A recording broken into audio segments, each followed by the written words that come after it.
In this video we have two integrals to evaluate. Now in the first one I'm going to use standard U-substitution, and I'm going to let U equal to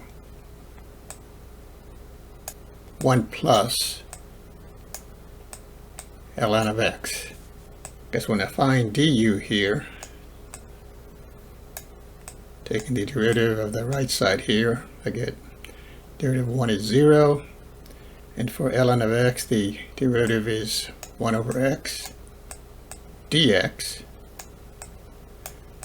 So with this I can convert the original integral into one with variable u instead of x. As notice here, the 1 plus ln of x, that'll be the u, and then this portion right here, I could solve for dx and then make a substitution, but here this is the same thing as dx over x, and here dx over x, that's equal to du.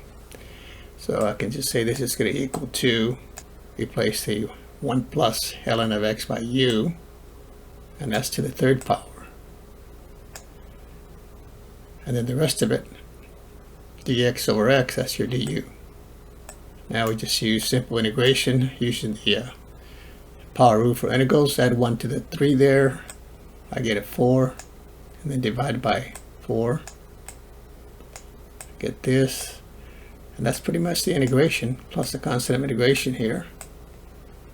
And we go back to the original variable here, replace the u by 1 plus ln of x, that of course is to the 4th power, and then that's divided by 4, and then plus the constant of integration. And that's the answer to the first one. And this is one again where you can easily compute the derivative of the answer, and you should get the integrand. Now in some, they're a little bit more complicated to check. It might take you longer to check it than to find the integral, but in this particular one it's pretty straightforward to check it. Now in the second one, we don't need a u substitution, but we need just to rewrite this expression. This is the same thing as 1 over x to the 1/7. So we bring that up to the numerator. That becomes x to the negative 1/7. 7th root of x is x to the 1/7. Bring it up to the numerator, you change the sign of the exponent. Now again, this is pretty much like the first one. Simple integration using the power rule for integrals. So we add 1 to the exponent to integrate.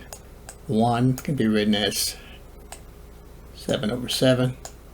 Add it to negative 1/7 gives me 6 over 7. And then we divide the coefficient by 6 over 7. That becomes 7 over 6. Plus the constant of integration. And this one again is one that you can easily check. You take the derivative of this. Derivative of c, of course, the constant is 0. Here multiply the exponent times the coefficient. 7 over 6 times 6 over 7 gives me a 1. And then I subtract 1 from the 6 over 7. That would give me a negative 1 over 7. So I get negative over 7. Negative 1 over 7 for the result there. And that of course is, taking it to the denominator, it becomes x to the 1 over 7, and that's the same thing as 7th root of x. So this one again is easy to check. Thanks for watching. We'll see you next time.